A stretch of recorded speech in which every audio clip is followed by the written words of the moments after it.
2. Hello, everybody, and welcome to the Fourth Wall with Paul and BK. I am BK Tigerfish, your co-host, sitting alongside next to me, welcoming back my lovely partner Z, who has been gone for a while due to some RL issues. And I know everybody is accustomed to Paul doing this, but there's a reason why he's not doing it today, because he's just too giddy. He is just like a kid in a candy store, a kid at Christmas, a pervert in a lingerie shop, whatever it is you want to say, because our guest is somebody he has been looking forward to. So I'm going to let him take it on the introduction. Paul, who do we have with us today? First off, BK, you're going to need to kill your ego, all right? Because today we have my client who is the PW Undisputed Champion, who will be coming to AVW this Wednesday night along with myself, and I'm speaking to none other than Bannock Ogg. Bannock, welcome to the Fourth Wall. Pleasure having you here. I've been bugging BK to get you on. Been bugging him. Hey. It's great to be here. I know I've seen you guys several times. Your podcast is awesome, and you know what? Yeah, when we're done here, we'll be killing some egos. Yeah, we'll just leave it at that. BK, we'll just leave it at that.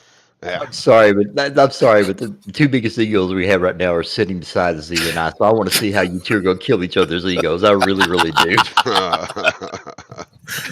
Okay, so we're just going to get right down to this. Bannock, I got a confession to make to you, okay? A couple of years ago, I couldn't stand you. For a couple of reasons. And this is a lot of things people don't know. And what I'm saying is true, okay? But I have gotten over it because, time heals some wounds. First thing I was mad at you about is when we were in PHW together. Oh God! And yeah, you remember those days? And we were having that great big show, and it was Wolfie was in there, I was in there, you were in there, a bunch of people were in there, and we were putting this great big huge show together. And you had to be gone for some reason, and there was a decision made on how the show was going to be done, or a certain match was going to go. The main event, as a matter of fact. And you come in and you threw a fit about why wasn't I involved? And everybody's like, well, we kind of had to have the show to move on, unfortunately, because we had to make changes. Fine, screw y'all, I quit. And then a week later, I quit, I retire or something like that. And then a week later, I see you shaking hands with somebody else, and I'm going, really? That's your retirement?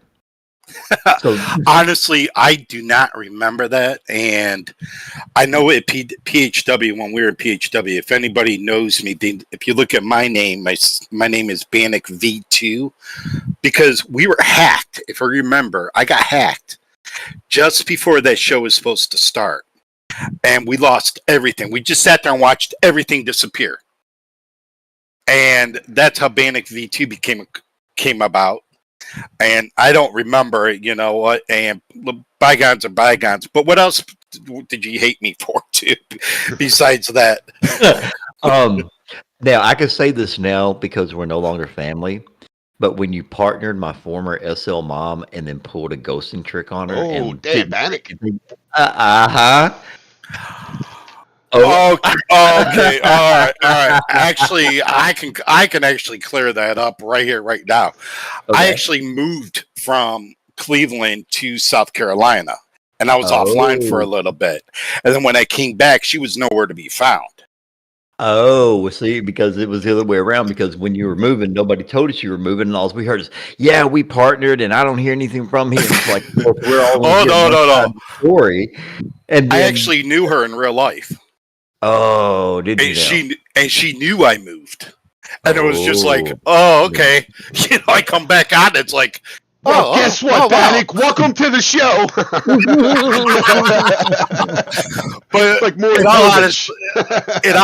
all honesty, folks, all you listeners out there, when BK and I started working together again, I knew he didn't like me, and I came right out and I said, hey, listen, whatever I did before, I apologize, because I don't remember, and I really don't remember. But hey, we're bygones. We brush everything under the carpet, and we move on, and we do what we do. Yeah, I've smoked a lot of weed since then, so I forgot a lot of stuff. I remember. I remember those things in my head. In OEW, I remember when you came in, BK, and I remember Bannock saying like, "Hey, me and BK have history," and I'm like, "All right." I ain't gonna lie, I got a history with a lot of people. Yeah, we all do. Hey, yeah, like they always say, if you don't stand up for yourself, that means you don't have enemies. You know, This is oh wait a minute, very it's a reverse. If you don't have enemies, that means you never stood up for yourself. okay. So That's fair enough. Okay, yeah, okay, we got yeah, that. we're good. Okay, all right. So, Bannock, I make a joke about this with you all the time, and I know that you are and to be perfectly honest, you're an old head when it comes to the wrestling here in SL. And I always give you a hard time about being around for pose ball wrestling. Were you really around for that, or is that just me just taking a jab at your age? Oh no, I think I came in I've been doing this since 2005. Oh, So yeah, I've been wrestling since 2005. So whether it was pose ball back then, like I said, I don't remember. But if it was pose ball wrestling back then we were involved with it. But I did when we came into the wrestling, as people know now. I was with the BWE back then, and I actually came in as the owner's bodyguard. yes, BWE, which yeah, okay, okay. There's been just so many changes. All Oh right, yeah. Paul. I know you're biting at the bit. I know you're wanting to talk to Bannock, and I know you guys have got some ego killing you want to do, Nah, but we got but we plenty of talking promise. about. One of the things is that we said that the show is not going to be used, to align with any feds or anything like that. But I know you two just have this chemistry. So if you're ready to kill an ego, go ahead. No. I mean, we'll get to that. But I want to know, Bannock, you and I known each other for a while. Like, you said you started in 2005. I know you're a DJ also. Like, you did DJing. Like, how did you stick with, I mean, God, I've been in SL wrestling for 5 years, and I want to quit almost every other day. But like, how do you stick with it for so long, and like you're continuously stick with it for so long without just saying like, you know what, fuck this shit? Because it does get drama filled a lot. It does get a lot of bullshit involved. How do you stick? How do you describe your longevity? It's the love of wrestling. Period. In real life, I wrestled since I've been knee high to a grasshopper's ass, all the way up until I was in.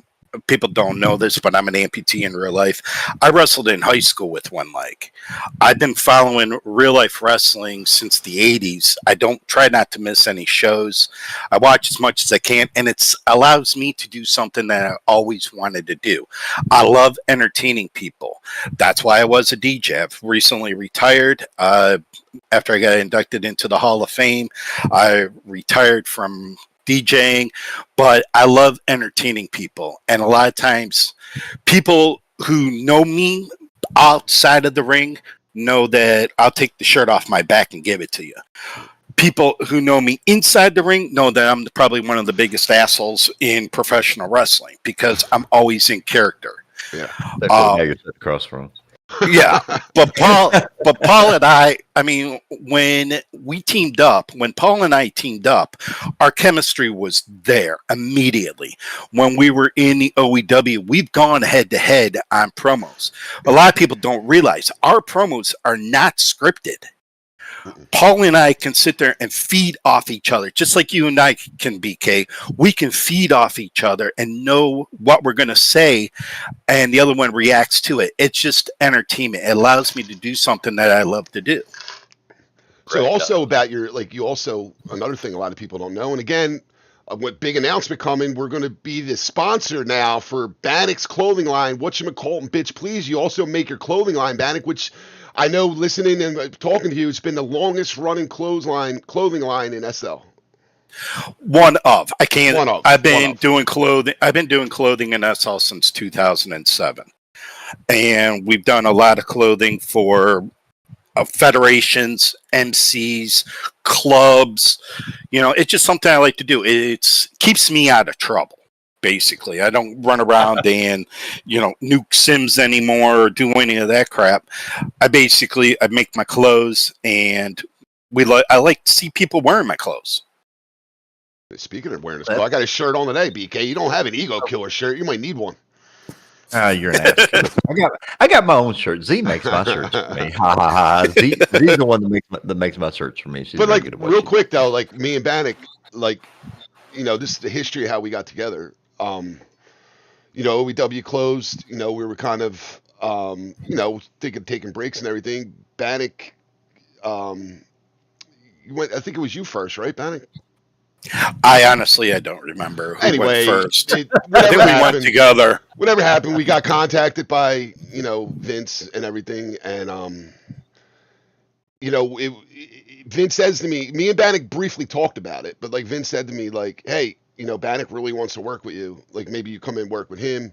And at first, I mean, I'm not gonna lie, I was like kind of hesitant. I'm like, man, I don't know, man. Like Bannock, like talks for himself. Like what I mean. He don't need me. You know what I mean? Like he don't need me, and he can go and cut his own promos. Like And then me and Bannock start talking, and the more we talked, it was like, yeah, man, this shit's gonna work. And then I had an idea, like the whole kill your ego thing. I had that idea, and I told Bannock that, and I'm like, yo, what if we did something like this? And that's and then we just kind of like mapped it out as we went, and here we are.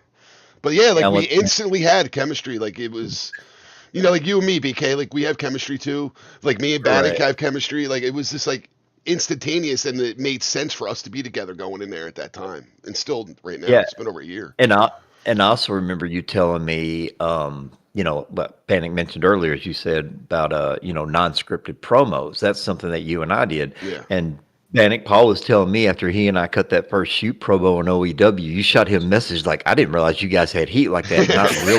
Not realizing everybody was being completely worked. Oh yeah, it was completely set up like we said, but it was a year in the making to do that. Well, going back to the Bannock will tell you, like Bannock was there for this. Going back to the like we don't write our promos and we don't like kind of rehearse on the first kind of promo we did, first video we did for PW. Like PW, and people don't know, like they have people produce their stuff, and it's very organized as far as how they run their shows. But we're getting into we're filming a segment, and it was like, all right, guys, like, what do you want to say? This is how we're going to do it. I'm like, nah, man, that's not how we do it. This is what we're going to do. This is how we one shot. If you don't get it done in one, it ain't you're not getting it done at all. And we went in. Oh yeah. Me and Bannock went in. We banged it out in like one shot, and they were like, oh man, that was good. And I was like, yeah, that's what we do. And I will say this though, PW is very well organized. They're very well, they got their shit together basically, and they're very well organized. And when we came in, there was like, okay, Yahtzee, take those dice and just shake them up and throw them out there. Okay, yeah, that's what we're doing right there. And they're like, oh. Okay, so Bannock, now somebody mentioned it earlier, and it's not really a question, but there's a lot of people, like, for instance, you just got done saying, you'd wrestled in high school, and I had no idea that you did that. I honestly did not know that you did it as an amputee, so that was new information to me. So just to kind of give everybody a background on the man behind the avatar, I think one is like they want to know a little bit more about you, and they want to know where you're from. But you did say that you moved from Ohio to South Carolina. Are you still in South Carolina now? Yes, I currently live in Murrells Inlet, South Carolina. We're just south of Myrtle Beach. I'm actually about 10 miles south of Myrtle Beach. I grew up in a very small town east of Cleveland called Chagrin Falls, Ohio. Down the street from me lived Tim Conway, Bob Hope. Were in my community as well. I went to a very small grade school. I wrestled CYO, and I was the Eastside Heavyweight Champion of Cleveland when I was in 8th grade. Then when I was 14, 1 week after I graduated from grade school, I was hit by a car riding a dirt bike, and I lost my leg a year and a half later. Well, I went to an all-boy Catholic high school up in Cleveland, Benedictine High School, and I wrestled there with one leg, where I made it to the newspapers were constantly coming, TV, all that fun crap.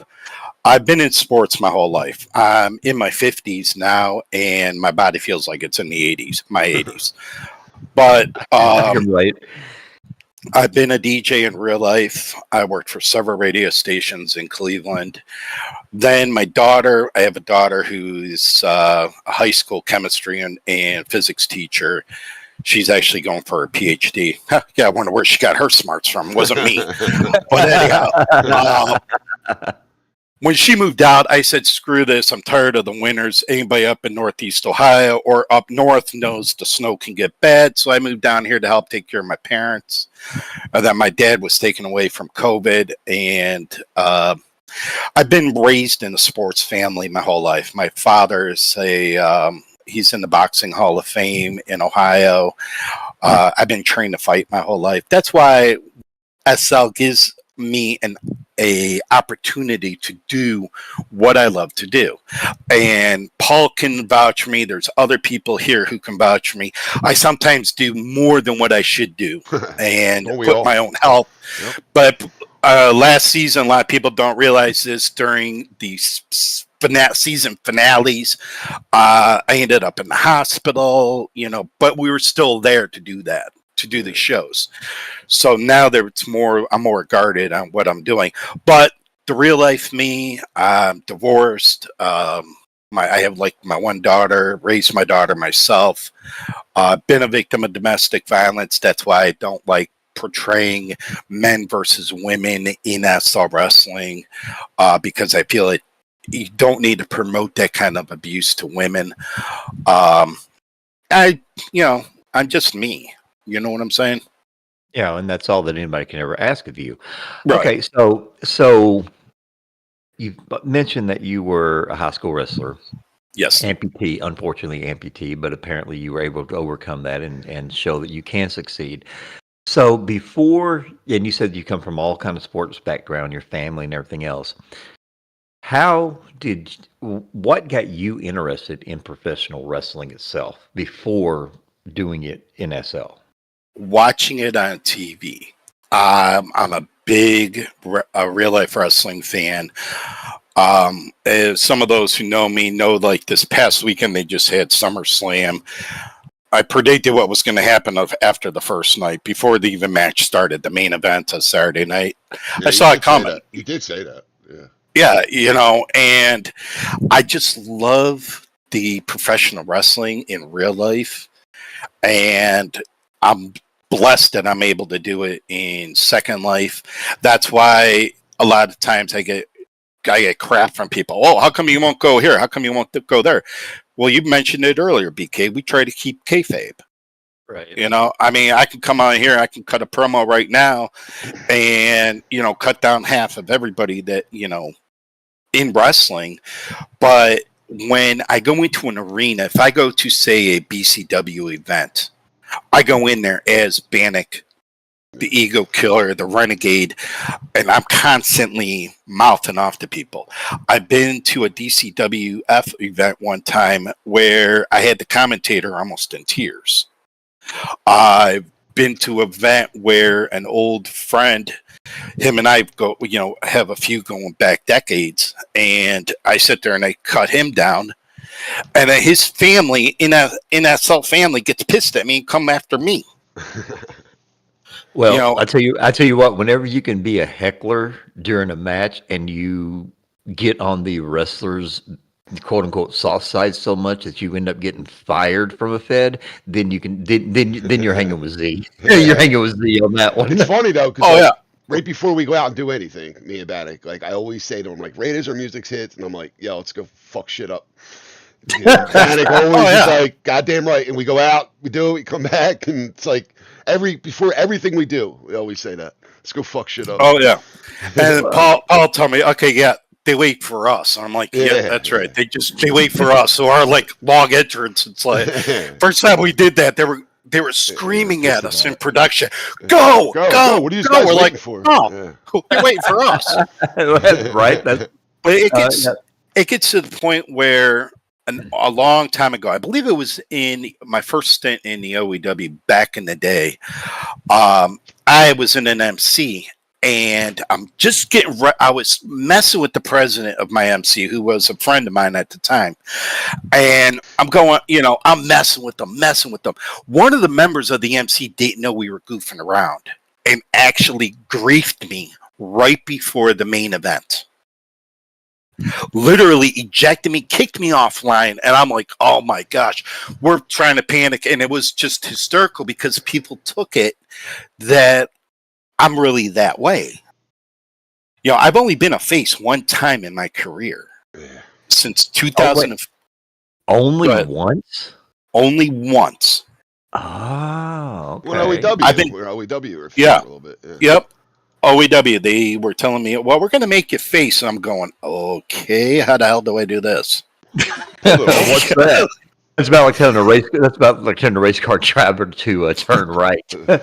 Yeah, I'm like, huh? Okay, I mean, I remember that. Like when I think I was the one to say that we want to turn your face. And yes, then, yes. and you're like, I haven't. And he said the same thing to me. Like I haven't been. I've been a heel like my whole career or whatever. And I'm like, look, just go out there and just instead of being an asshole, just kind of be a nice guy.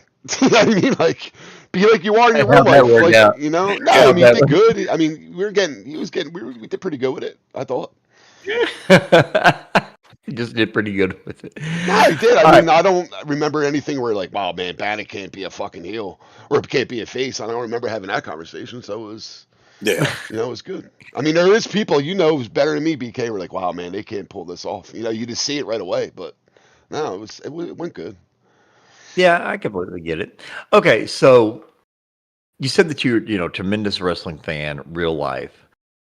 Who is your, if you had to name your top 5 all time, you don't even have to go 5, 4, 3, 2, 1. But if you had to make basically like a Mount Rushmore with 5 faces of wrestlers that you idolize or you like growing up, who would they be? Oh wow.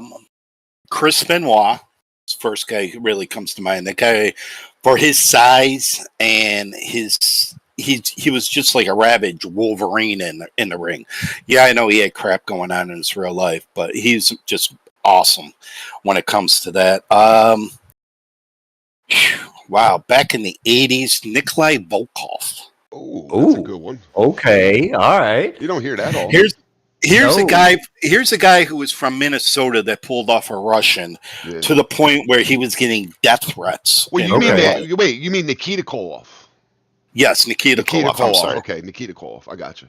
Now, don't forget there was Nikolai that played his uncle. Yeah, there was Nikolai and Nikita. They played relatives, right? Yes. I always get the two. Now Nikita was the younger one, the bigger one. Well, so is that who you're thinking Nikolai Volkov from WWE. There was WWF Nikolai Volkov, and then NWA had Nikita Koloff, which was Ivan Koloff's. It was like his nephew. Right. No, I'm talking, the old Russian. He was big, muscular, bald head. Okay, yeah. Karrion Kross. Yeah, I love Karrion Kross. Okay. Karrion Kross, I've been following his career for a long time.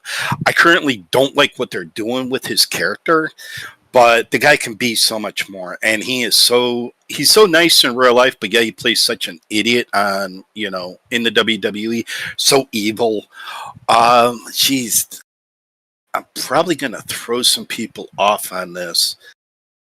Oh, gosh. I'm trying to think of back in the 80s, the 90s. You had, currently, your current wrestlers right now. I love how MJF works the microphone. Yep. He works the microphone extremely well. Same with The Miz. The Miz is a hell of a promo guy. Real nice guy in real life. Does a lot for the community. He's from Cleveland too, ain't he? He's from Ohio, right? He actually went to the same high school as my daughter. Oh wow!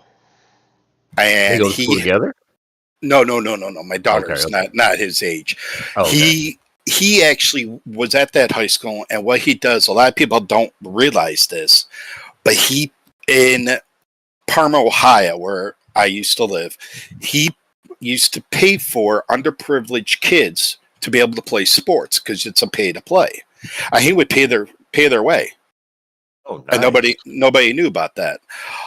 Back in the 80s, you had the Road Warriors. Oh yeah. Oh, of course. Before they turned them to LOD. Yes. I'm talking the original Road Warriors. Yeah. The old scaffolding matches. Those were great. You remember those? All you old timers remember those scaffolding matches were awesome. Especially the one where Jim Cornette blew both of his knees out. Oh yes, Bubba Rogers. The thing about the Road Warriors is, like, they were just as popular in a maybe more of a mainstream level as Hulk Hogan. Oh yeah, Hulk Hogan was like above all. Like, I mean, he's the one that put wrestling on the map as far as like mainstream wise. But like, I always loved NWA wrestling.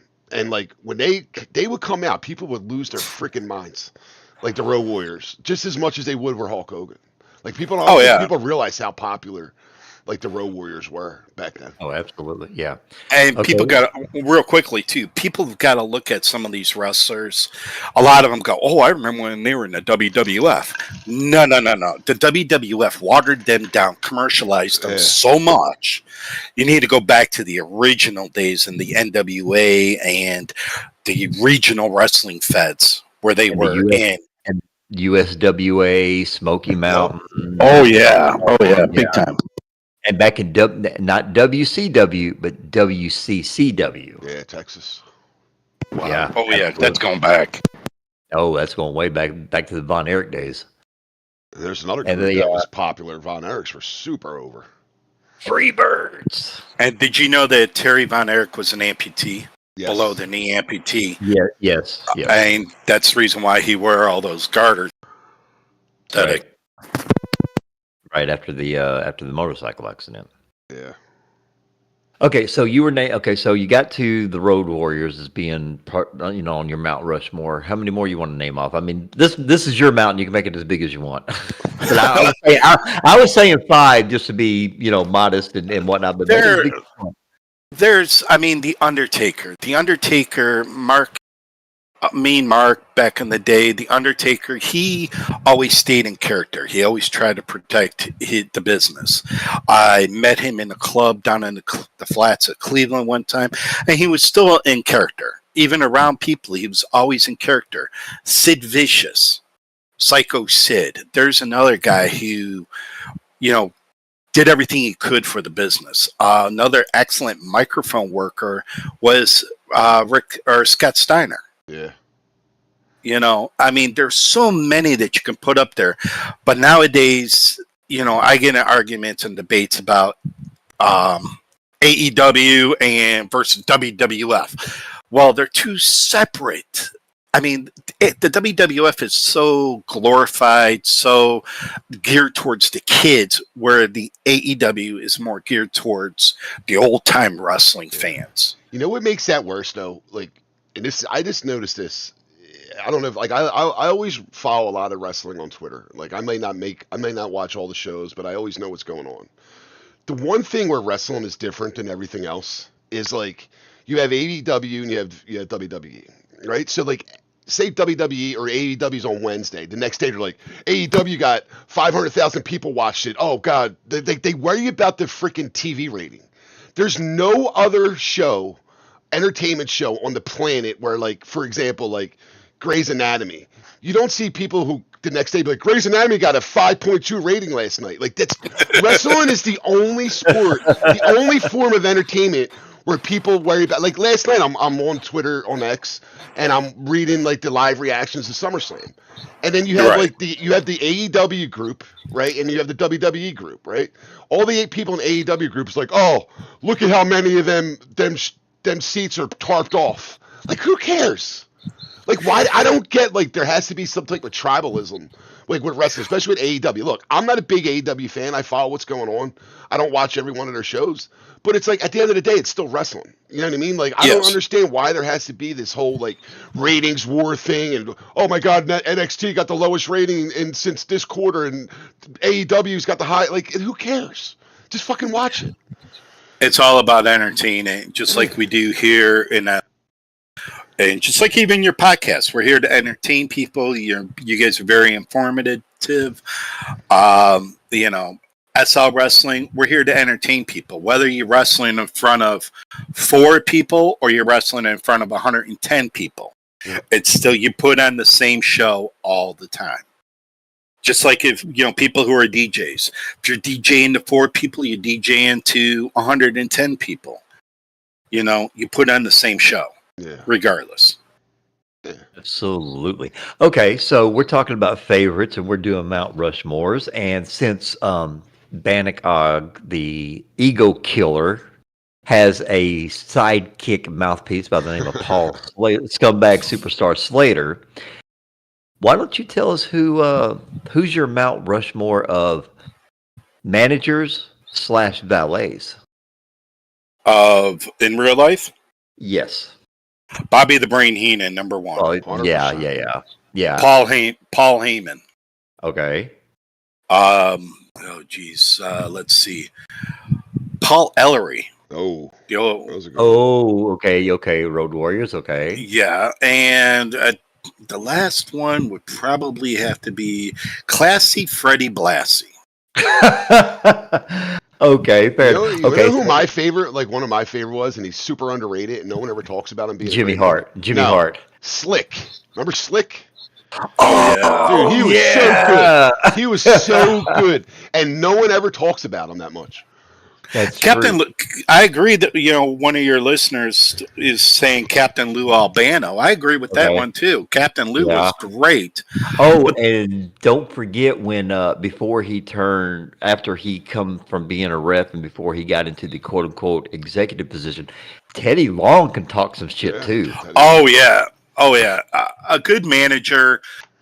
Always has the good mouthpiece. They're good with the mouth. They know what they're doing. They know what they're saying, and they can talk really fast and really emphasize what needs to be said. Like Paul Heyman, before Paul Heyman became who he is today, you take him back to the ECW days.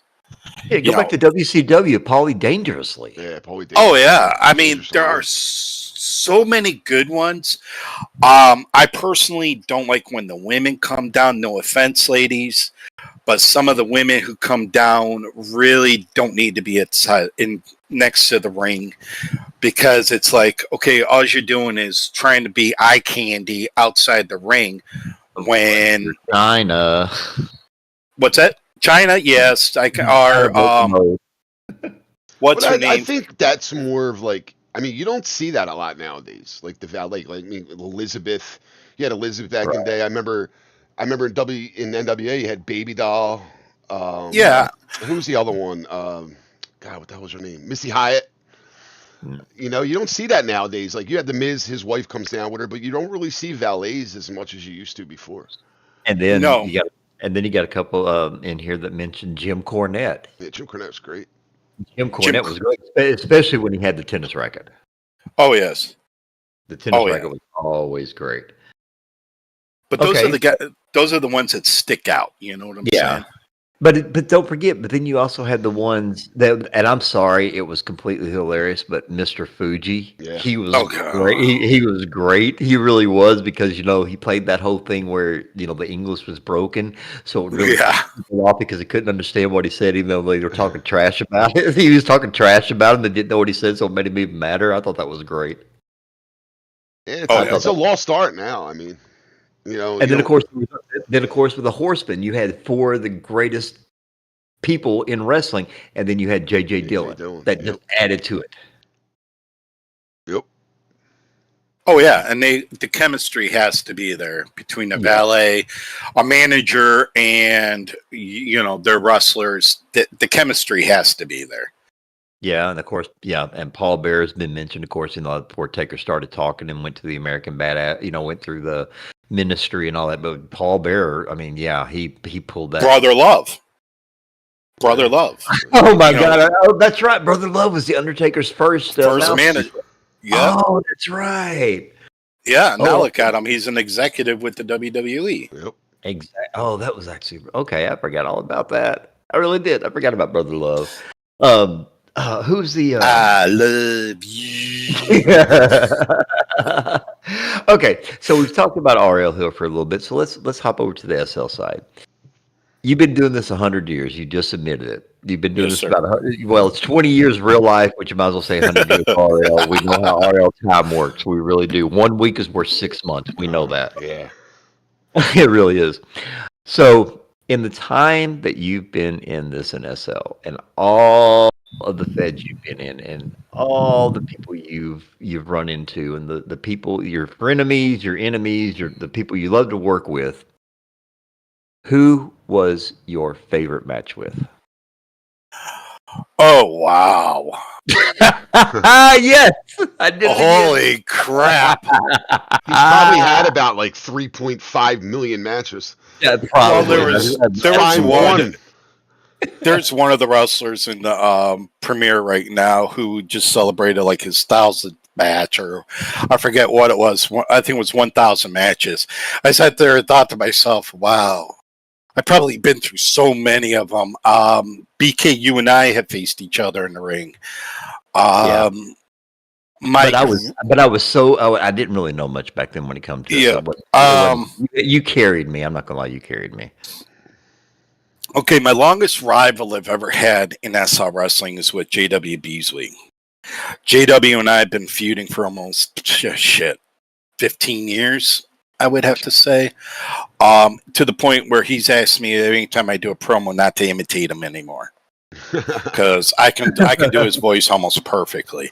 One of the best matches I was ever in was with Jedrick, Lionheart in OEW. It was a Hell in a Cell match. I ended up getting on top of the cage, put him on a flaming table, and jump through it.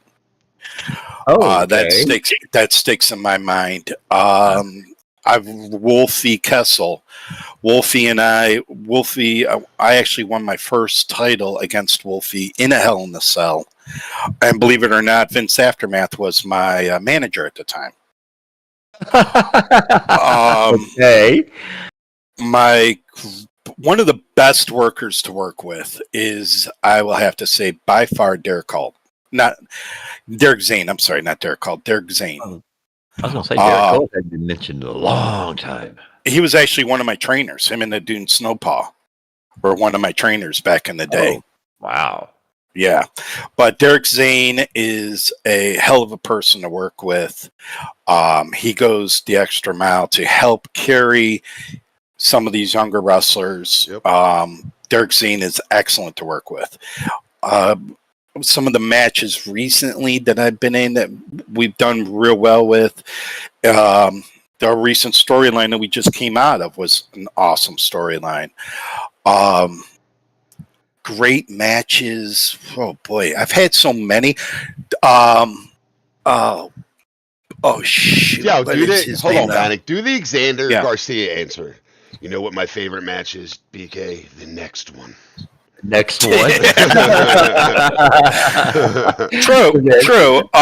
You have your ups and downs, but I wrestled the Renegade. We had a Renegade versus Renegade match, and I cannot think of his name. Oh, he's going to kill me, too. I can't remember his name. Danny? You talking about Danny? No. He was in OEW with us, Paul. Oh, he's been doing this forever and a day, too. He's from Iowa. Oh, I thought you were talking about Southern Renegade Danny. You got me lost. I remember a match. David Hawk actor. Oh, okay. Thank you. Yeah. One of your listeners. See, I have a bad memory. But the one match you guys did, like going in OEW, I remember it was you and Tank, and we did that kind of cinematic one where we had you fighting all over the sim, and then it ended up into the ring. Oh, that was. Are we talking about the same Tank? And don't call me Stanley. Yes. Yeah, don't call me Stanley. Stanley. Okay. Yeah. I do not know the history on that. I have got to hear. He had a match with Bannock. It was at one of our big shows, and we filmed it all around the sim, and then it ended it like right into the ring. Like we had them look like it was live during the whole time, and ended right in the ring. And that was okay. That's when we fought. Yes, that's when we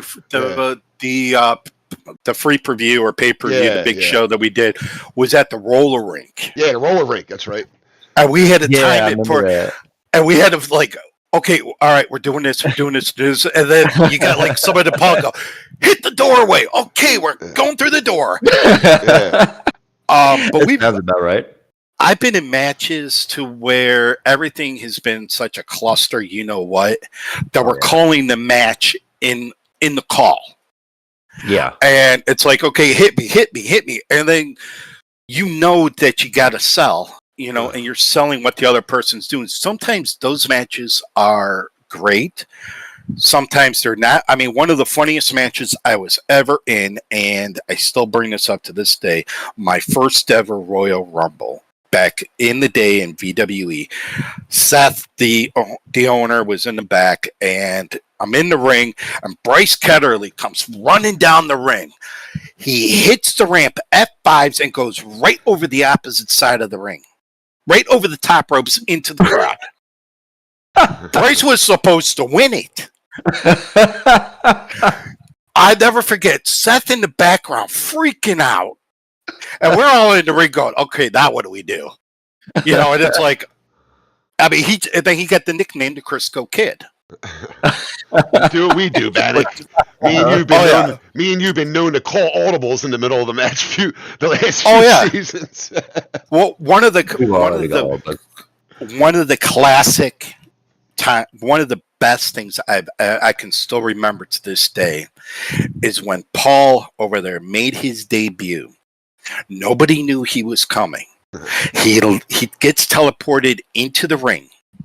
Okay, right in front of the comms, and one of the wrestlers in the back ejected him. Yeah, right in the middle of JW ejected him. And it's like those type of reactions are the best. I agree. And, you know, and when you're in a match, and you know, I'll be the first one to admit it. Okay, I'll be in the match and I'll hear T.S. Pierce in my ear going, "You better be selling. You know, you better be giving me fatigue," because those stick in your head, and you know you're dealing with some of these younger kids, and they don't remember what it was like before we had voice. You know, and we would be in Skype calls with each other. Or even before Skype, we were actually in SL calls, and we know how great those connections are. I mean, Discord is probably a game changer. You know what I mean? Oh, it was. We had TeamSpeak. We were in TeamSpeak back in the day, but not knowing what your opponent, you know, if something happens, that's always key to me, is being in constant communications compared now to back then. But greatest matches, geez, I've been in so many. I was just told the other day, well, yeah, I'm the undisputed champion right now, and I take that belt and I represent it the best to my ability. You know, and someone told me, oh no, you probably don't care about the belt anymore. Well, no, you still care about it, because that's the symbol of excellence and the symbol of the company. They put the belt on you. You know, you're supposed to represent the company to the best of your ability. And someone told me, well, you probably don't care about winning titles. No, you still care about it. But hey, if I lose a title, I lose a title. That means I got to win it again. Yeah, but at the same time, Karen, I mean, it still has to mean something. You can't just go around being a belt collector. We've said this many times. It's like when you get the title, it's that put a title on somebody and let them represent it right. Not just, oh, okay, I just won this title for the 18th time. And it's like, okay, so what? Right. When it means something, then it actually brings prestige to it. Yes. And, you know, back in the day, believe it or not, having your name on a poster or having your image on a poster was something big.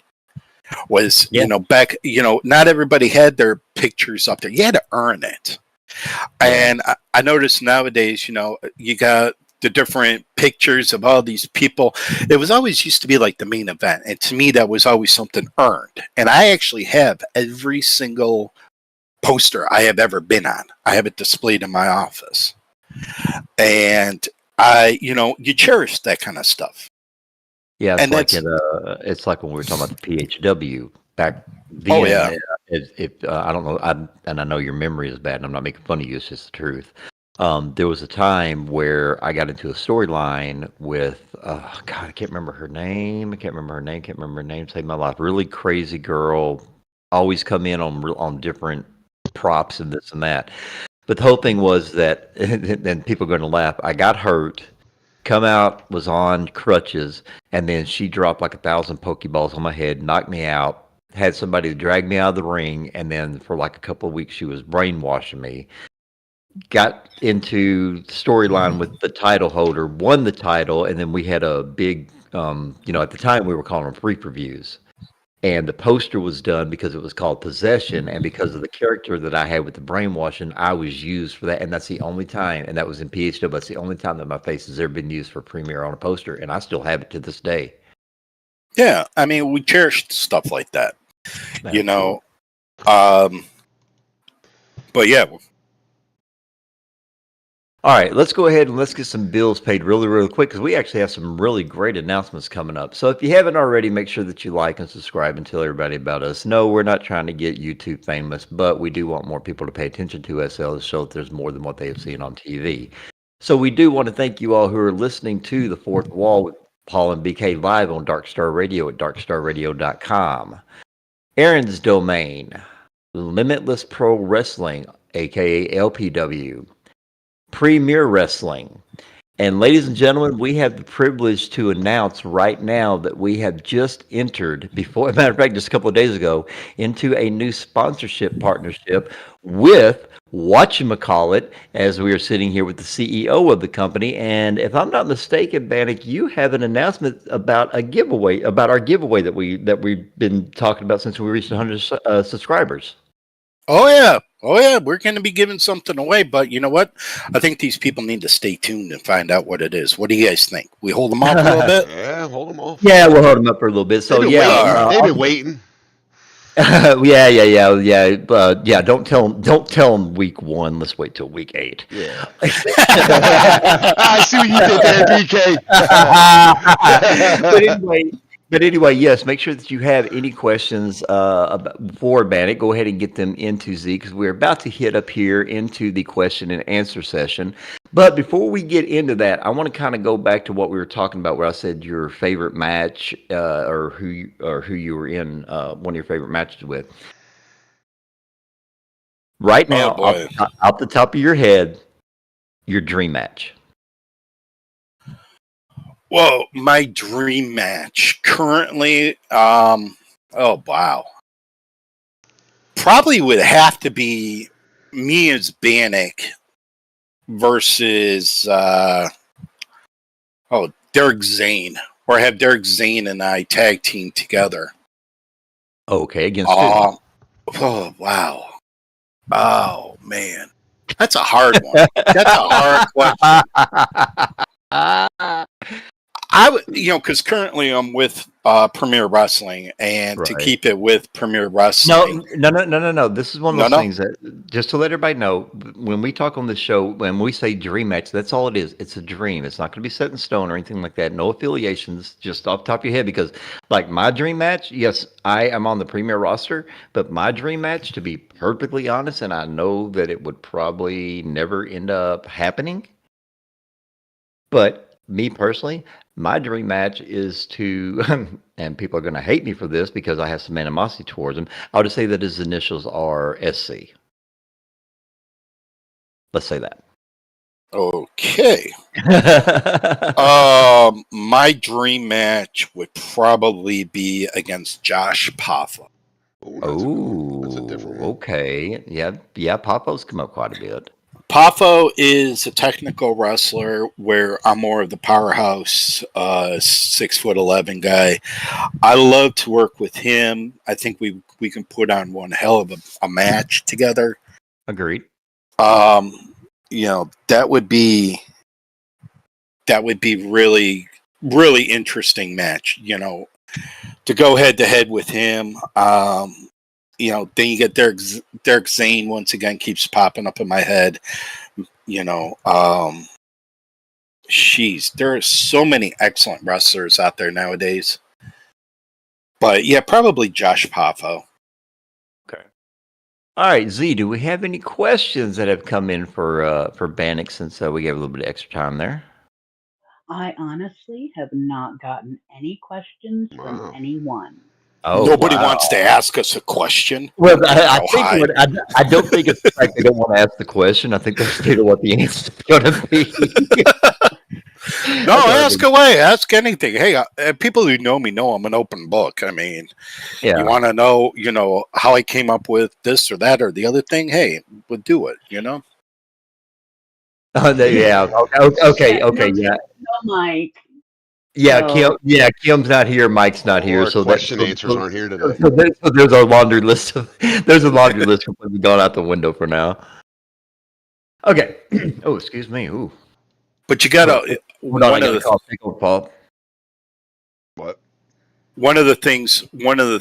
If people, out there listening want to come and see what we do, AVW this Wednesday night will be Paul and I. We're moving to AVW for right now, and come and see it. I mean, the stories that SL Wrestling puts on right now will get you the first event, and then you'll be hooked. I have a lot of fans who've been watching us on YouTube, and they love what they see. AVW, come on down, see us, because it's going to be a great show. We do it all the time. But any questions? Come on. Give me a question. You guys hit me up with something there. Well, I mean, I've already hit you with 3 that you had to go, I know. But I don't know if you want me. You know what, Paul? Here's a good thing. All right. We're gonna have some fun here. We're gonna kind of bend our own little rules a little bit, okay? I'm gonna give you the 4 for a second because I need to step away just really, really quick for my son. I'm gonna give you the 4 for this. I want you and Bannock to have a conversation as if you were in character. Talk shit. Oh my god! Put me on the spot. Jesus Christ! Man. Okay. It takes me like 4 or 5 days to come up with what I'm going to say sometimes. But you know what though? We got this guy that we're going to be facing on Wednesday. I just this whole situation. See, when Sabrina called us up and said, "Hey, I need you guys over here because we're going to stick it to Vince." And if you ever noticed, if you watched that last Overload from last season, if you ever noticed something, one where I told Vince Aftermath about himself, Bannock, is that the one you're talking about? Yeah. Well, you notice something? He backed out of the ring. Big Golden Boy backed out of the ring compared to us. You know why? Because we are gods and we'll kill anyone's ego out there. I'm just saying. And we got a little word, Bannock, this Wednesday night for that cosplaying Pablo Escobar. What's his name again? El Jefe, whatever his name is. We'll be there because we know all about him. We know all about him, and we know all about his history. And guess what? Come this Wednesday night, El Jefe, we'll see you face to face. Well, here's the thing. You want to talk about an ego. Here's a guy who walks around saying his name is El Jefe. Now, if you translate that, that's the boss. Okay. Well, what is he the boss of? His right hand? Probably. Or does he switch up to his left hand? I heard he likes root beer floats. Oh, yeah. Well, him and his root beer floats. Yeah. I had them one time. Oh my God. I think they're laced with beer. Yeah. I mean, real literal beer. Laced but anyhow, something. You know what though? You know what, people? I tell you what, I'm going to rip anyone's head off. I'm going to crap down their throat, put their head back on them so they can taste it. Yep. Okay. Now, if anybody out there has a question for us, I mean, come on. Don't be shy. Ask away because we're just here to say. Because Bannock, they don't need to ask you questions, Bannock, because you know why? You're the undisputed champion. They should be bowing down to you that you even came on to this show, that you even gave the time of your busy schedule to come on and talk to us. No one needs to ask you questions. We have all the answers to everything, Bannock. We have all the answers. We don't need questions from these people. You know, what did I walk back into? Oh, you just logged in. You just logged into the reason why we're the top dogs. Okay, okay. Just saying. I got you. Just saying. People are like, these guys are a bunch of dicks. Yes. Talking budget. Yeah. Met up with some people the other day on the PW roster, and they were getting ready to do some kind of promo class, and Derek Zane and I were sitting there. Derek Zane and I were just BSing back and forth, and they're like, "Okay, so that's promo class for today." It was a lot of. I'm like, you know what's weird about like, you know how when I do promos and like I know people said like, "Oh, he's pretty good at them," whatever. It's like I could come up like I'll think about it, like you know what I mean. Like I have to think about it. Like if you say, "Hey, Paul, come open a spot, and cover a promo," and I'm like, all right, like you know what I mean. Like it's put me on the spot. And it's tough, but like if you give me like a day to think, like usually how I prepare. It's like, all right, I know what we have to do Wednesday, for example. Like, I know my bullet points. I know what I'm going to hit. I might talk to myself a little bit tomorrow about it. You know what I mean? And then I'm ready to go. You know what I mean? Like, off the cuff is like without, you know, switching from real life to SL, like, to my character. It's not as easy as people think it is. No, it's really not. Because you got to get in that character. Like, my character, like, I'm a scumbag. So it's like, I'm a dickhead. I talk loud. People are like, "Oh, you talk loud." I talk loud because it's obnoxious. So it's like right. I want to be the loudest voice in the room. So it's like it takes me a little bit to get into that. Like, you know what I mean? To get into that character and then boom to do it. A lot of people think that when we're backstage, we're just sitting there waiting for our turn to come up. And a lot of times we're getting ourselves ready, mentally prepared to go out there and cut a promo. Like Paul said, we'll get people that come to us and say, "Oh my God, how do you guys do that so well?" It's because we react on the natural reactions of the people. It doesn't sound like it's being read. We know our bullet points that we're supposed to hit. And I get to when I was doing my own promos before I got with Paul here, I would ask my opponent, what is off limits? Mm-hmm. And they would tell me what is off limits. And trust me, I've gone, people are like, holy crap, I don't believe he said that. Yeah, we done. I mean, there's been times like where we're like, if we're on like the main event or if we're doing we're doing a promo like, after match 1 or match 2, whatever, it's like, I don't say nothing. I'm just kind of like in my head and I'm just, going over my head. And then like most of the time it's 5 minutes, like they'll be doing a commercial break. Me and Bannock are ready to go out and I'll be like, yo, what do you think of this if I say this? And he's like, yeah, go for it. All right. It's like, and then there's many times where the music's hit, I'm walking out, and I'm like, I don't know what the fuck I'm going to say. And it's just kind of like... Or you can do like I did, and you're walking out and you're telling yourself what not to say, and then you get out there and say it. Yeah, like you say it anyway. Like somebody's last name. Somebody's real name, yeah. And it was funny, too, because you know what the funny part about that is like, you're like, man, I haven't done this in a while. I'm like, dude, fucking, you've done this 100 times. Now I'm like giving you all that positive reinforcement, and then you go out there and say my last name, and I'm like, this motherfucker. I'm over here fucking giving him all positive reinforcement. And he's going to go out and dox me. It wasn't intentional, really was. All right, well, it looks like that Z does have a question. So what do you got for us, Z? Yes, our very own Foxy Beth Ann has a question for Bannock. Uh-oh. Your honest opinion on some of the upcoming talent outside of PW. Oh, wow. Oh, there you go. That's one thing that a lot of people don't know about Bannock. Bannock's a trainer, too. Yeah. Oh, geez. Outside PW, good gosh. It's hard to answer that because there's so many great people out there. There are so many great feds out there nowadays. Outside of PW, you probably Lucardi's always been a good guy to work with. He's always an upcoming talent. I personally, I can see what I don't like about some of the upcoming talent. Okay, that may be a little easier to answer because of the fact that I do not like when people open up the mic during matches because they forget to sound like they're exhausted or tired or stuff. But some of the people outside of PW right now, oh boy, that's a hard one to answer because there are so many new people coming into the wrestling world that it's really hard and unfair to answer that by putting one person above everybody. All the new talent coming in is great. I have some new talent that I've been training. There's some talent that I have trained in the past.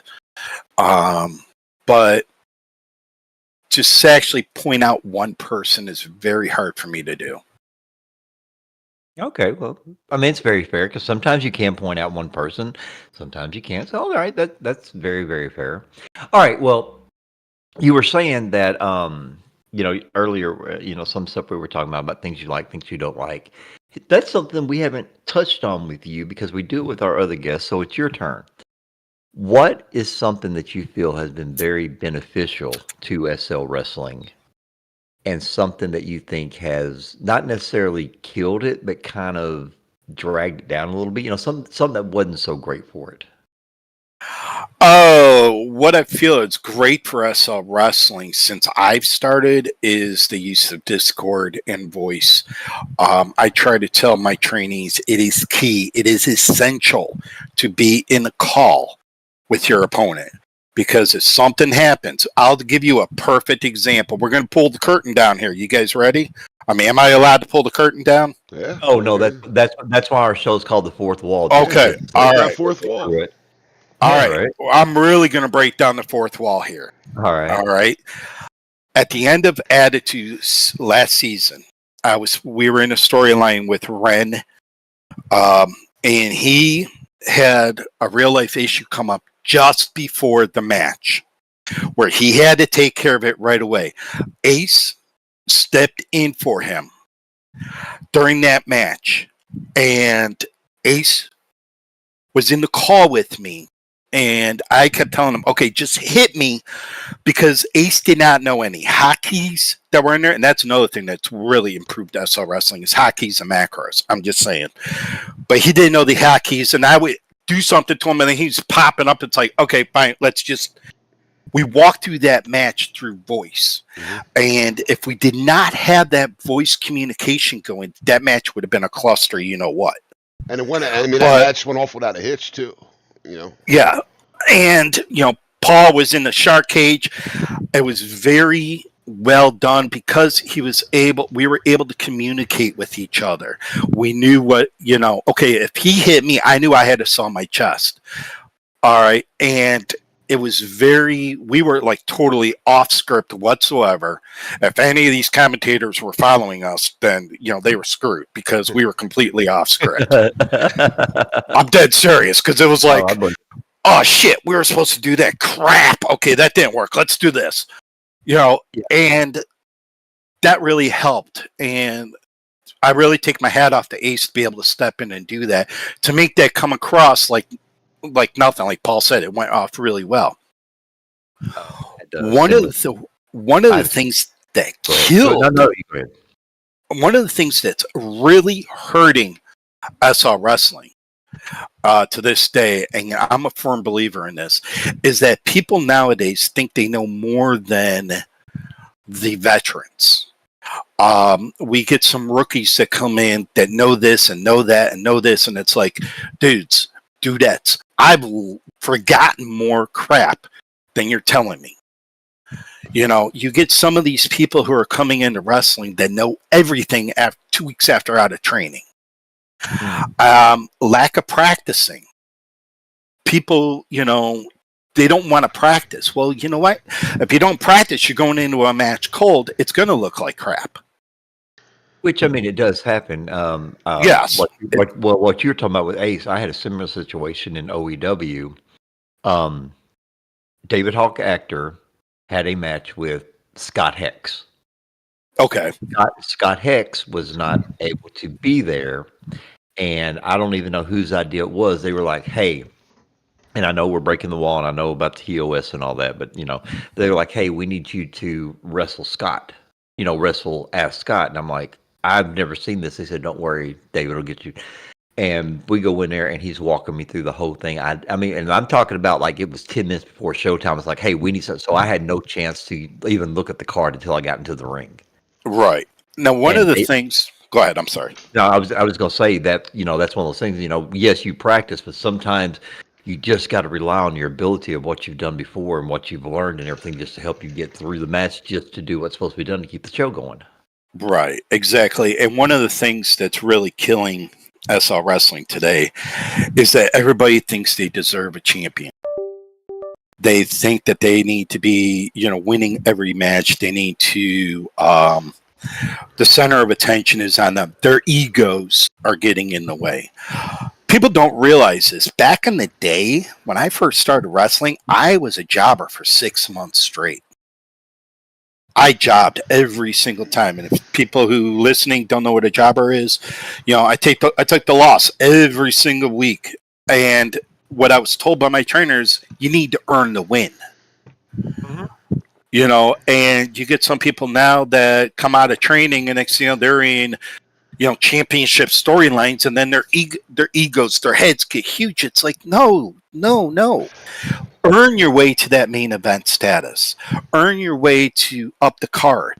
I'm sure, BK, you can vouch me on this. Back in the day, we started at the first match was the beginning, and then we worked our way up to becoming main event status. Yeah, nowadays, like, I had a conversation with somebody, and the conversation was, we can't do that because people get mad about that. I'm not going to say what it was or whatever. And my response was, then work as fucking hard as the people who are there. Then there's nothing to get mad about. Like, you know what I mean? Like, contribute more things, do more things, work harder. Like, look, I'm a manager, right? My job is to, talk and all that stuff. It's easy, on paper, but I put a lot of work into it. Like, you know what I mean? Like, I think about it. I put a lot of work into it. And I feel like I work hard to make, when I go out and do promos, I want to make it where you're going to remember what I said. You're going to remember, Bannock. You're going to remember us, what we're doing. Like, you're going to remember our storyline. You know what I mean? So it's like, it takes a lot of work. Just work hard. Like, there's no reason to get mad because somebody else is getting the opportunity you're not getting. Just work as hard as that person. You know what I mean? Work as hard as they do. They've been at it a long time, and they train, they work every day. They're working on their matches, they're working on their promos. Like, work as hard as them.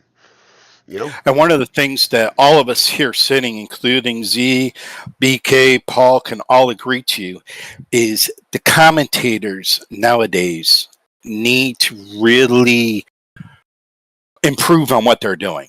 I've seen commentators do commercials where it sounds like they are reading and they have no empathy in their voice whatsoever. It's very stale. It's very bland. Back in the day, BK, when you and I would commentate together, remember, we didn't have that commentator HUD. We called it the way we saw it. Yeah, exactly. What the hell is he doing? Oh my gosh, this is going to hurt. Right. I mean, we called it how we saw it. And now I've seen commentators now, and being a DJ and being where I've been with commentating as well, it's like I cringe. It's like, get some emphasis, get excited about it. Don't talk about, I've seen, don't get me wrong, Z and ladies out there, I've seen women go, oh my God, look at that body. Oh my gosh, it's so beautiful. Okay, and the dude's wife standing right next to you. Talking about me, Bannock, let's be honest. Oh yeah, I me and my belly, right? But it's that type of stuff that people get irritated by. And it's like, you call the match and you do what you do with the match, and you maybe get excited about, oh wow, yeah, here we come. Look at this. Oh my God, he's huge. And we used to have fun with that. Right, exactly. I was just about to say, oh yeah, and I'm not talking about his height either. But and some of the other things that really need addressed in SR wrestling, and don't get me wrong again, ladies, I apologize, but females who are as tall as I am in SR wrestling, okay, I'm booked out at 6'11". If you put that blue stick next to me, I'm 6'11", and you got women who are taller than me in wrestling. Size doesn't matter when it comes to that stuff. And then back in the day, it used to be, people would jump on the rope and stand there forever. They're on the rope in the middle. We used to call that's something that we talked about on here before. Like, it's not just for women either; it's both men and women. Like, if you're going to be a big person, if you're going to be a bigger woman avatar, if you're going to be a bigger man avatar, you gotta.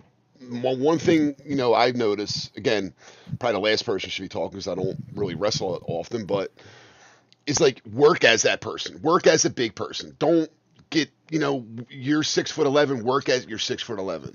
Make that person work harder to get you on your knees or get you on the ground or get you off your feet. Like, it's the same thing for women. Like, if you're a bigger woman and you're wrestling, like, if you're fighting a woman who's 5'5", 110 pounds soaking wet, and you're listed as 5'10" and 225 pounds, that little woman shouldn't be drop kicking you and you falling off your feet off one drop kick. It should take her like 5 times. You know what I mean? Like, something like. So that's one thing I always see, like, when I see matches, and it's like, all right, you gotta work as a bigger, like, use your weight as your gimmick. You know what I mean? Like, use your height as your gimmick and work that way. I've always been booked out at 6'11", and in my 20 years of wrestling, I've come off the top rope maybe 4 times. Yeah, and every single time I made sure I missed, because I'm not used to going off the top rope. Now, I've gone off top of cages, because let's face it, that's just a crazy movie. It always goes back to Mankind and The Undertaker when I do something like that. That's what I'm always thinking. But, everything's got to look real. It's got to look realistic. If you have a woman who is booked out at 350 pounds and they're taking on someone who's 112 pounds, that 112-pound person better not be body slamming the larger person. You know, whether it's a woman or a guy. I just recently did a house show, my one alt, and my opponent oversized me big time, and I was just like, oh, what the hell? I'm just going to do this. So I picked him up, put him on the top rope. You know, on the top turnbuckle. I shouldn't have been able to do that, but it's just like, why not? Let's see if anybody says anything to me. And, you know, it's just all around, people have got to have fun with it, but keep it realistic looking. Well, I mean, yeah, because if it's one of those things like you're talking about with the larger opponent and the smaller opponent, look, just go back and watch some of those matches between Kane and Rey Mysterio Jr. Oh, yes. Go back and watch some of those matches with, Big Show. And like, I'm sorry to say, even though they were great people, they were still smaller.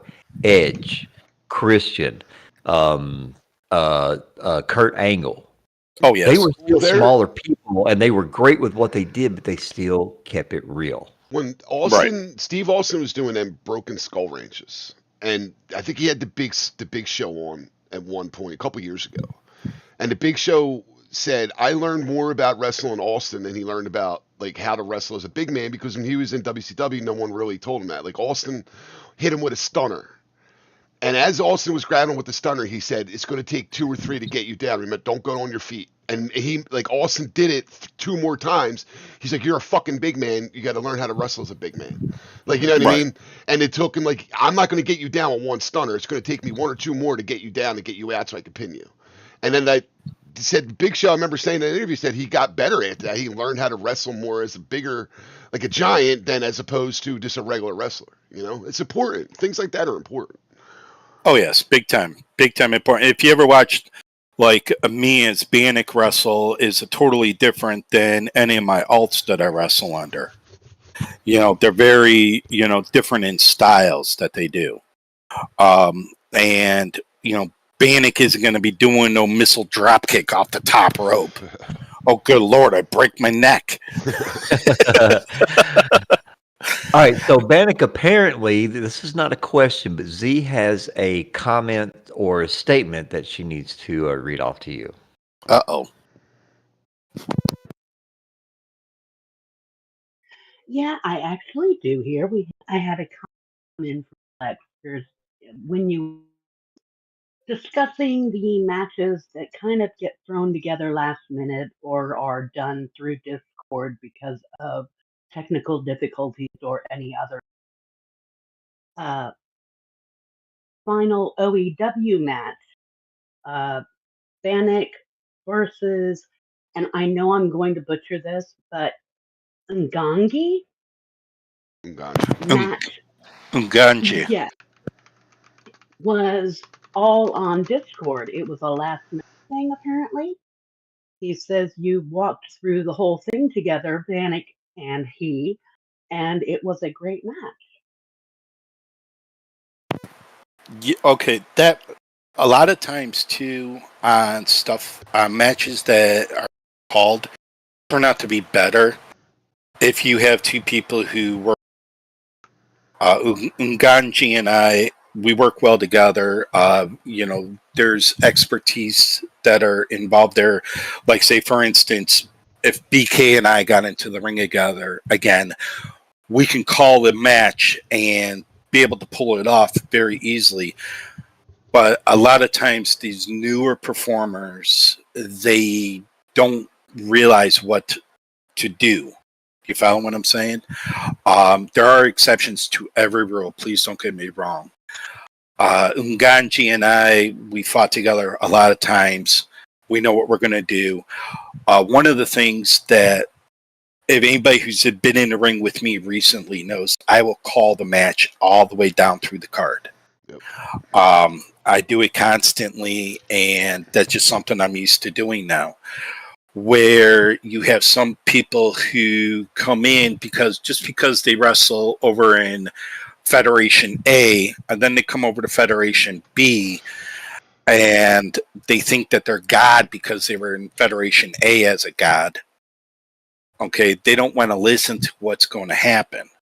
Most of the Rumble matches that you see are usually called in a Discord, but we know, we still have that card to fall back on. Yes, that match did go off very well, but I've been in other matches that were a complete disaster where, people don't know what's going to happen. They don't know what's going on. I've been in a match recently where my opponent and I didn't get a chance to practice, and then they didn't get into the call with me. I was telling the ref, I need them in the call. We got to get them in the call because they're doing stuff that I wasn't expecting. And it turned out that they didn't know that a lot of my combination moves, they thought I put more moves in the match than was actually written down. So that's another reason why practicing is always key. Because there are a lot of people now doing combination moves. And if you don't know what's going to happen, you don't know when that combination is going to end. Does that make sense? I've been in matches with Bannock where I'm the manager, and Bannock's like is like the sheriff. Paul, get in your place now. Paul, get up on the apron. Paul. Oh, so in other words, he's not like me when he's got people who are veterans and they're screwing up, and I'm like, I know you're better than this, and you hold on.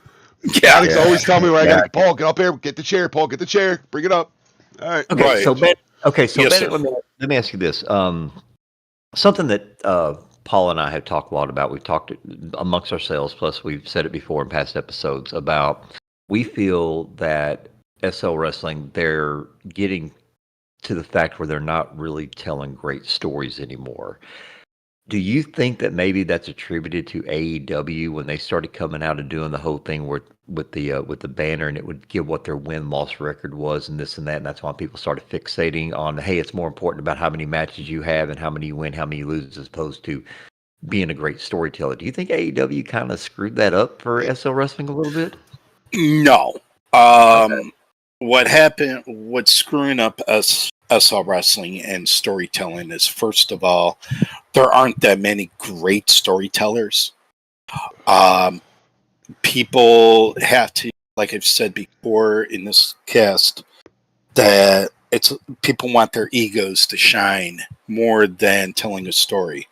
I've been accused of, I didn't want to do this show because I knew I was going to lose. Well, winning and losing doesn't matter. It's how the story goes. Agreed. You can. I still get told this to this day. You can lose and still look strong.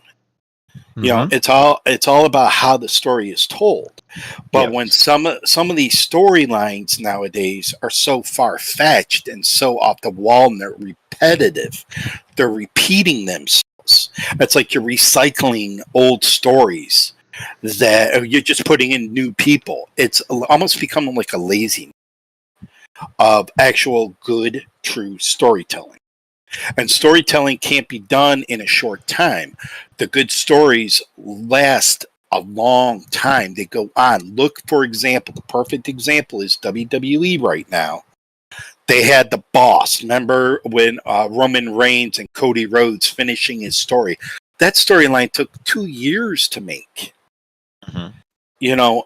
Nowadays everything has to be rushed, and you can't really tell a good story in, say, a month, or you can't tell a good story in, say, a year. I mean, perfect example, when I was they were making me a face. I lost every match for about a year. I kept losing. And then the story was told to me, it was explained to me more in depth by why I was losing, in order to break me down, in order for the manager at that time to build me back up as a face. So, people nowadays, you get stories need to continue. Why did this story end? What's going to happen next after that story? It keeps the fans guessing on what's going to happen. Yep.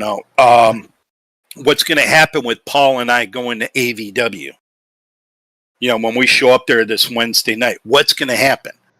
We need that buildup of holy shit, what the hell is going to happen when these two show up at an AVW, or when these, when back in OEW we had BCW invade us that one time with Josh Poffo and his merry men were coming in there the one time, and it's that buildup. Everybody wants it to be, okay, well, we're going to have 4 ladder matches this season or this year. We're going to have 4 ladder matches. Why? It doesn't make sense. Stories have got to make sense. And totally agree. Keep it going. Like, okay, if you know that Dark Star free preview is going to be in 3 months from now. All right, where do we need to be on that free preview, and how do we build up to that free preview? Or you make the decision on what's going to happen at that free preview and walk backwards. Exactly, that's what I was trying to get at. Exactly. Yeah, exactly. And right. Yep. yeah, and a lot of times, a lot of the stories nowadays, it's just like, oh, really? Okay, why are these two going at it? Oh, I thought that was a face. Oh, I thought that was a heel. I thought they were a heel. A lot of times it just doesn't make sense. It doesn't click.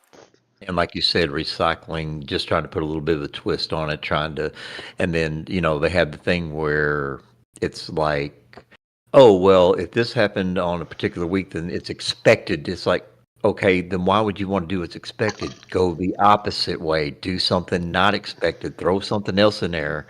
And it's just kind of like everybody's just got set in their ways, and nobody's really trying to think outside the box anymore.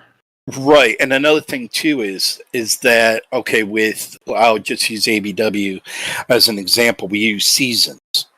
Okay, don't have a storyline end at the end of the season. Have it continue on.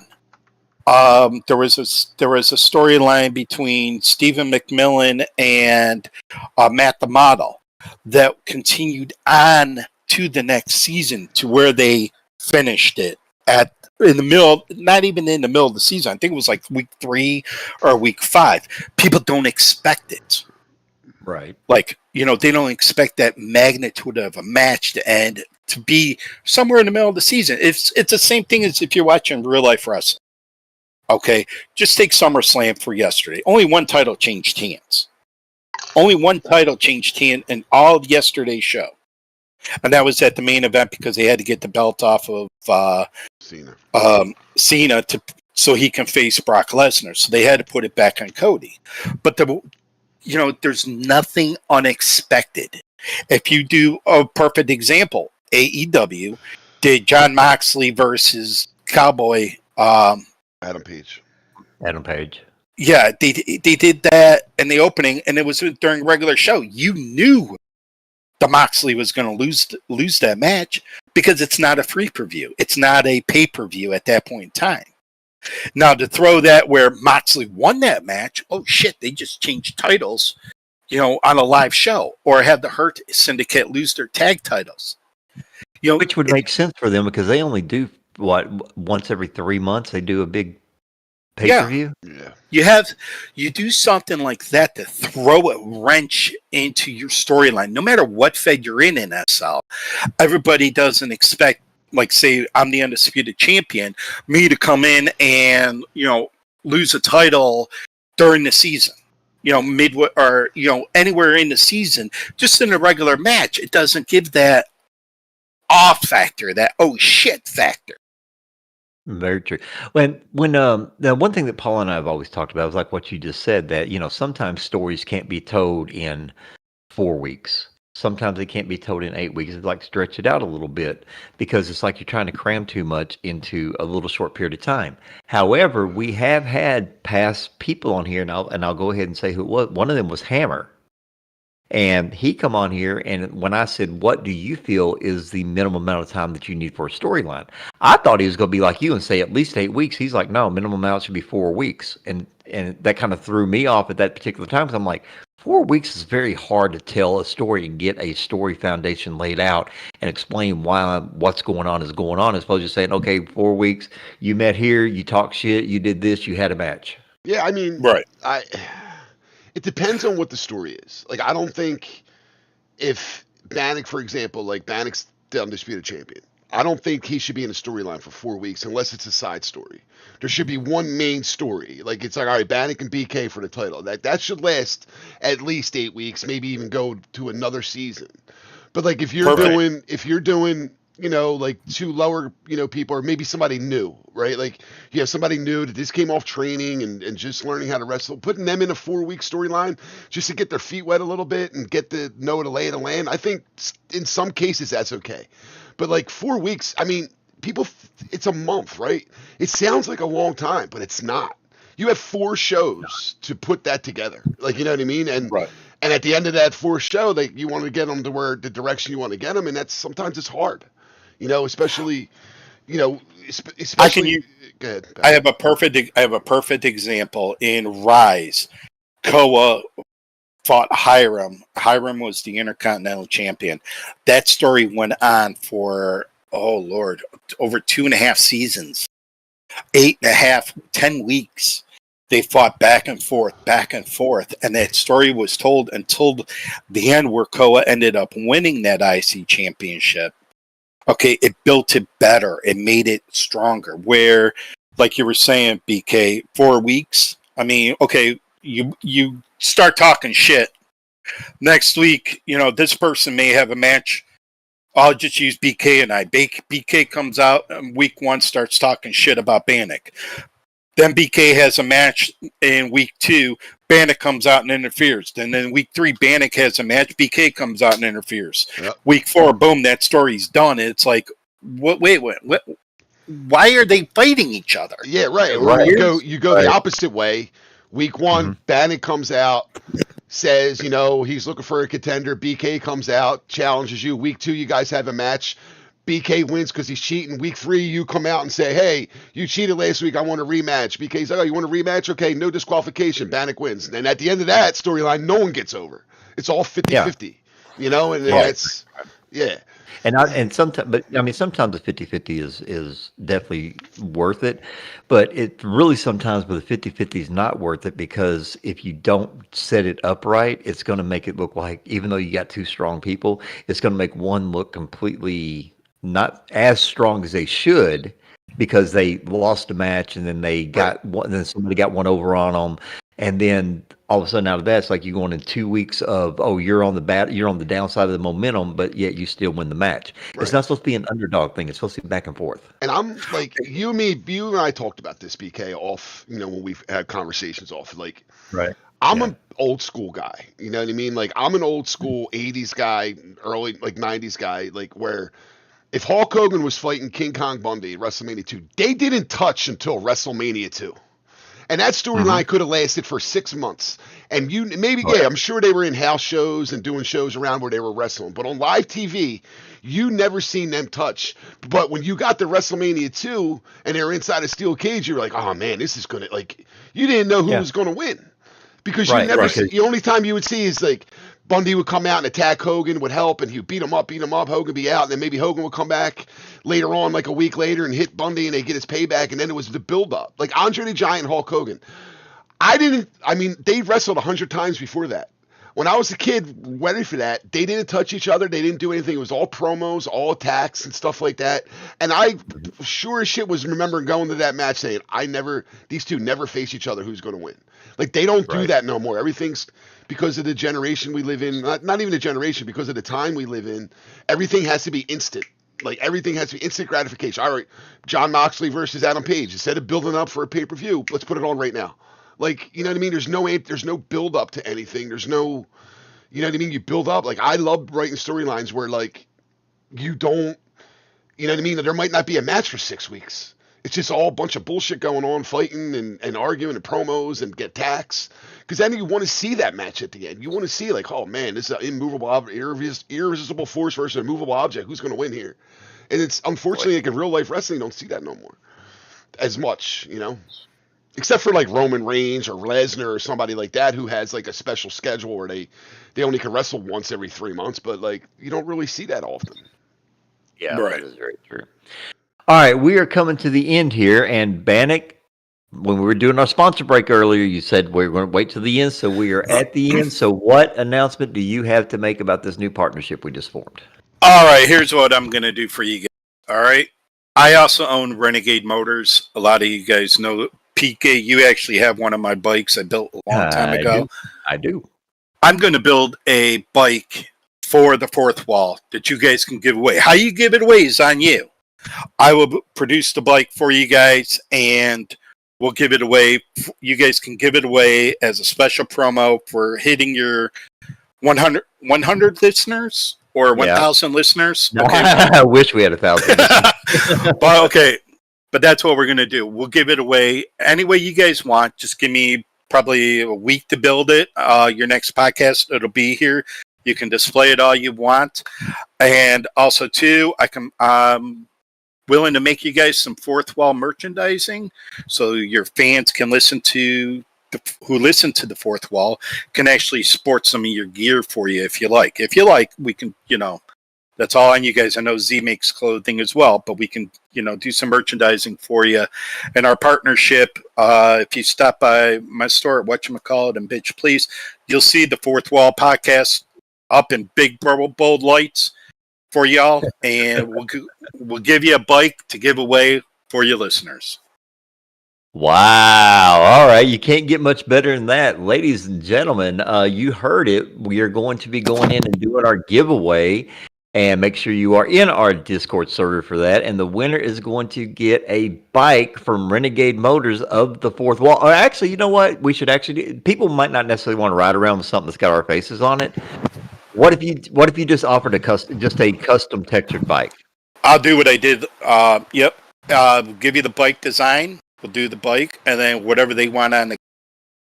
We'll do that for them, whatever color they want. We'll do a full custom. It'll be a one-of-a-kind bike, and in SL, getting one-of-a-kind is very rare and hard. And yeah, absolutely, because everybody's copying everybody else. Right. My bikes will do a custom paint job for them, whatever they want on the wall. As long as we'll put the fourth wall. We'll put the fourth wall as the license plate. All right, I'm sorry. I got to say this out. If you're not paying attention, talking about custom bikes, my partner Z said, I want one BK space on the seat.